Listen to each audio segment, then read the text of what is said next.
Uniswap is a decentralized exchange for ERC-20 tokens. With Uniswap, you can buy and sell ERC-20 tokens in a decentralized way by using its smart contract on the Ethereum blockchain.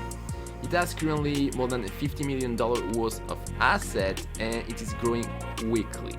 If you are building a DeFi project or any decentralized application, Uniswap can help you in two ways. First, you can very easily buy or sell ERC-20 tokens using the smart contract of Uniswap.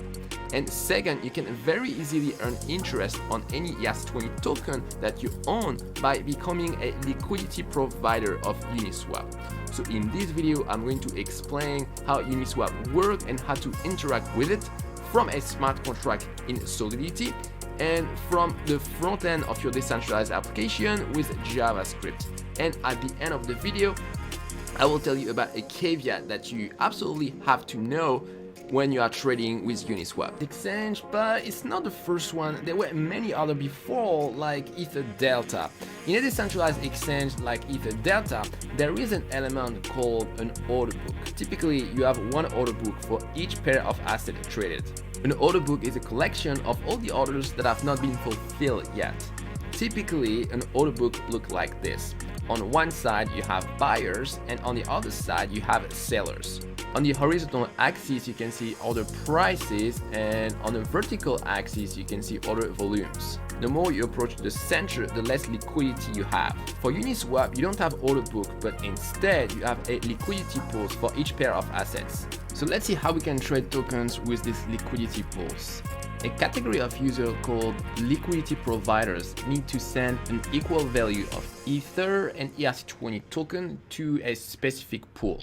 In exchange, they are given liquidity tokens that represent the asset they brought to the pool. At any time, they can redeem these liquidity tokens against their assets in the pool.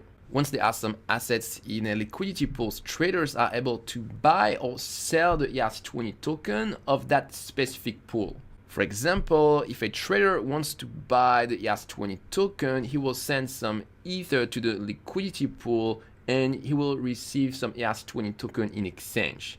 He will also pay a transaction fee that will be given to the liquidity provider when they withdraw the asset.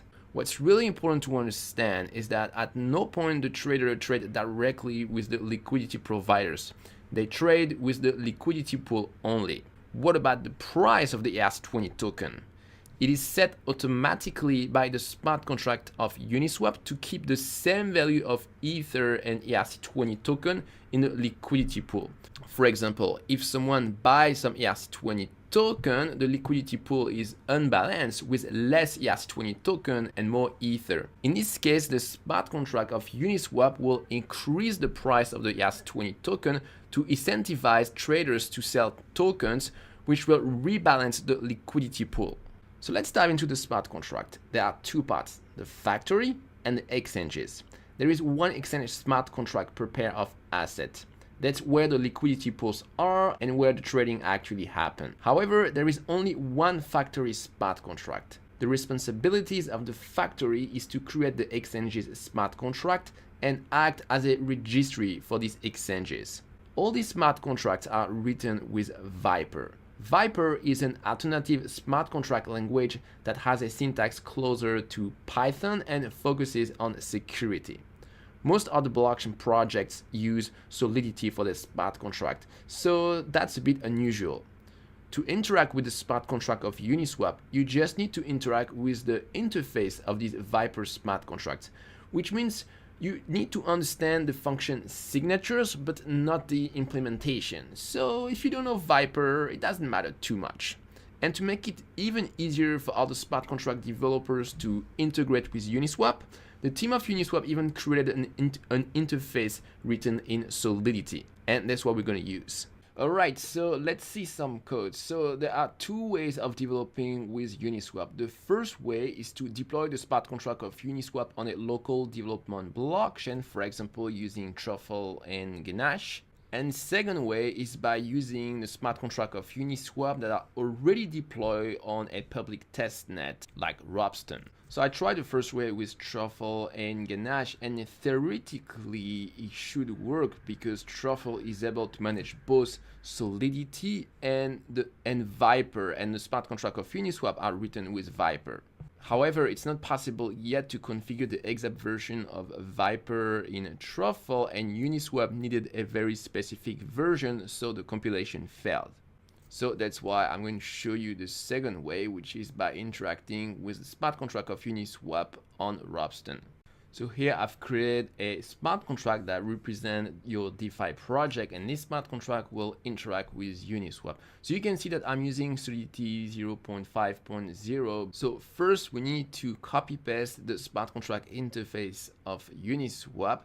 So here I'm going to say it one more time, but the actual smart contract of Uniswap is written in Viper, but in order to interact with it, we can use an interface in Solidity. The Ethereum blockchain doesn't care if you use Viper or Solidity, it only cares about the compiled bytecode. So that's why we can operate easily Viper and Solidity. There are two smart contracts, the factory interface and the exchange interface. So first, I'm going to copy the Uniswap factory interface. And after, I'm going to scroll down and copy the interface of Uniswap exchange. Okay, by the way, the reason why I use Solidity 0.5 and not Solidity 0.6 is because these two interfaces here only support Solidity 0.5. But if you want to have fun, you can update them to Solidity 0.6. And so after you can update this pragma statement here. So first we need a pointer to the factory of Uniswap. So we're going to declare a variable Uniswap factory interface, and we're going to call this Uniswap factory. We're gonna create a setup function for this. So we're gonna give it the address of the factory, and after we instantiate our pointer like this. So now we can interact with the Uniswap factory by using this variable. So next we're going to create another function to create new exchanges. So anybody is free to create new exchanges for ERC20 token that is not covered yet by Uniswap. So let's create a function called create exchange. It's going to receive the address of the ERC20 token that we want to add. And here we use Uniswap factory variable, and there is a function which is called create exchange, and we just pass it the address of the token. And after that we have a new exchange with a new liquidity pool. So that means you don't need to create your own decentralized exchange. If your project use an ERC20 token, you just need to call this function once, and after everybody can trade your token on Uniswap. After that, we're going to create another function to buy a token from one of the liquidity pool. So basically, you'll be able to do some trading. So let's create this function, call it buy. It's going to take two arguments. First is the address of the token that we want to trade, and after the amount of token that we want to trade. Token address, okay.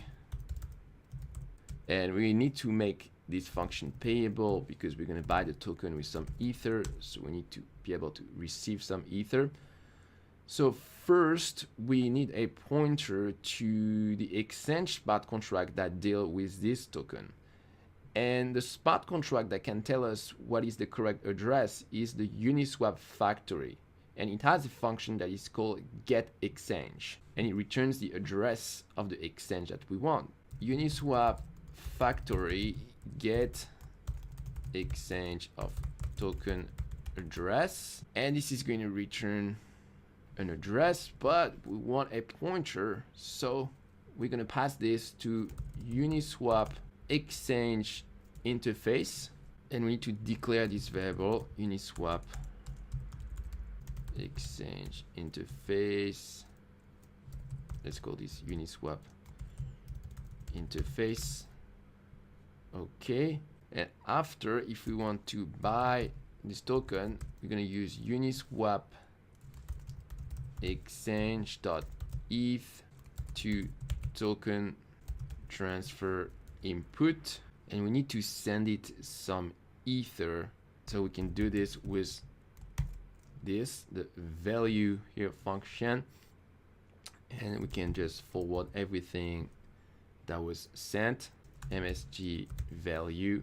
And after that, we're going to need to pass the argument of ETH2 token transfer input. So I know this is a bit confusing, these notations. This means send all this ether, and after the second set of parentheses is for specifying the argument of the function. So the first argument is the minimum amount of tokens that we want to receive. So with Uniswap, you don't specify directly the price that you want, but you specify both the input and the output of the transaction. And so implicitly that set a price. So the problem is that we don't know what should be the price of the token. So actually, before calling this function, you need to call another one, Uniswap exchange.get ETH to token input price. So you pass it the amount of ether that you want to send, and it's going to tell you how much token you can get. So okay, oops, token amount. Okay, and actually here I didn't mean to give this argument, so let's remove it.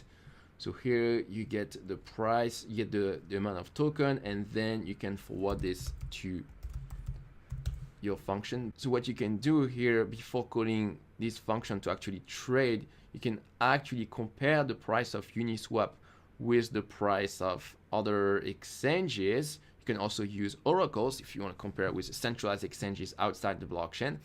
And if you don't like the price, then you don't do the trade. But if you like the price, then you do the trade. Then you need to put the deadline.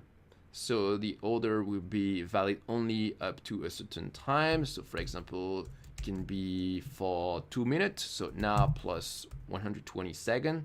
And finally, you specify the address of the recipient. So it could be the address of the smart contract or the sender. So for example, we want to send it to the sender.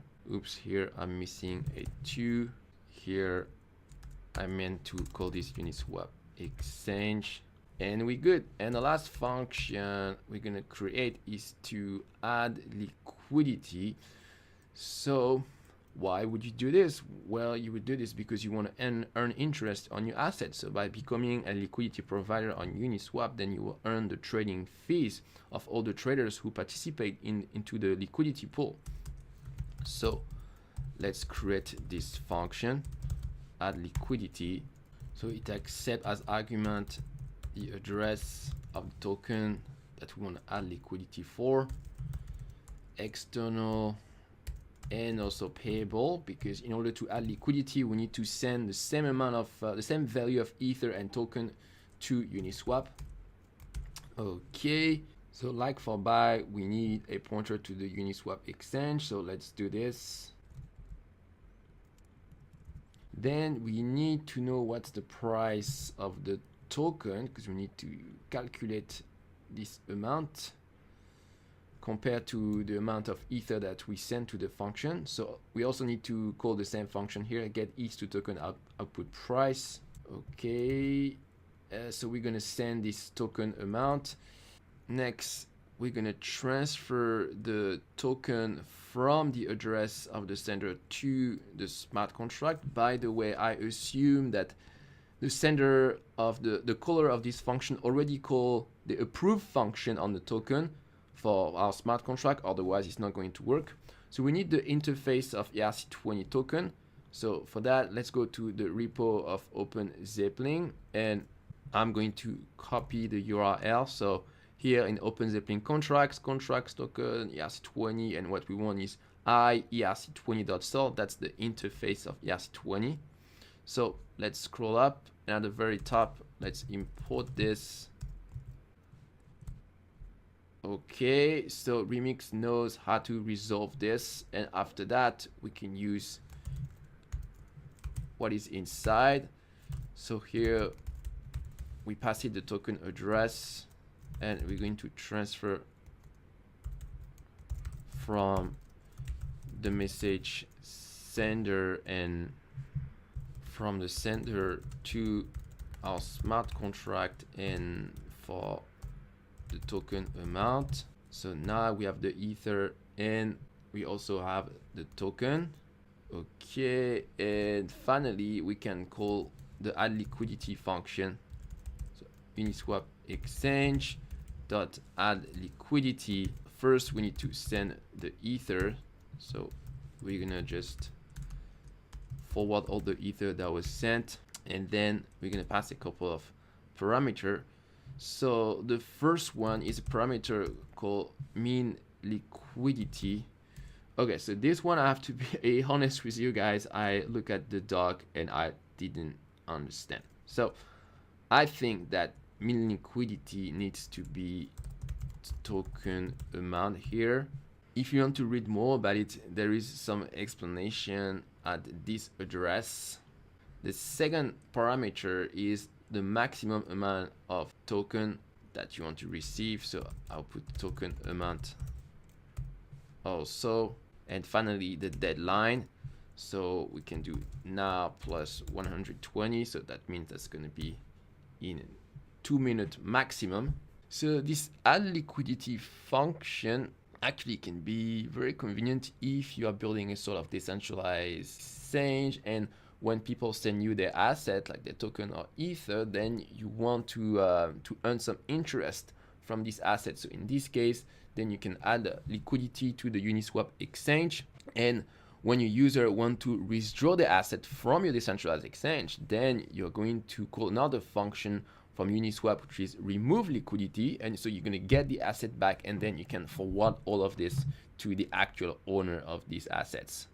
Okay, so I've shown you how to interact with Uniswap from Solidity, but maybe that you want to interact with Uniswap not from a smart contract, but from the front end in JavaScript. So in this case, you have several possibilities. If you want to do some simple interaction, then you can use Web3. So you instantiate Web3 as you would for any other decentralized project. Then you instantiate a contract instance to Uniswap, and you call the different function that I show you in Solidity, but from Web3. If you don't know how to use Web3, you can check out this series. You can check out this tutorial series. And if you want to do things that are a little bit more advanced and you start to be a little bit more complex with Web3 and you don't want to get too much in the detail of Uniswap, in this case, you can check out a library which is called the Uniswap SDK. So that's a TypeScript library that allows you to interact with the Uniswap ecosystem. And it has different kind of modules here. So you can fetch some data from Uniswap.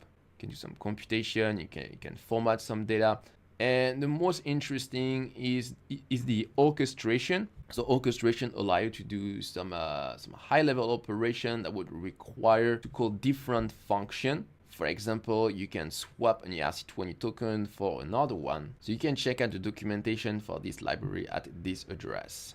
So now there is something very important that you have to know when you use Uniswap. So when we interacted with Uniswap, there was a parameter to set a deadline for the order. So that means your order was not valid after a certain point. And we also set some parameter to constrain the price that will actually be used when trading. And there are two reasons for this. The first reason is because market can move quickly. So when you send a transaction, if it takes time to be executed, then the price at which it's executed can be very different from the price that you see when you send a transaction.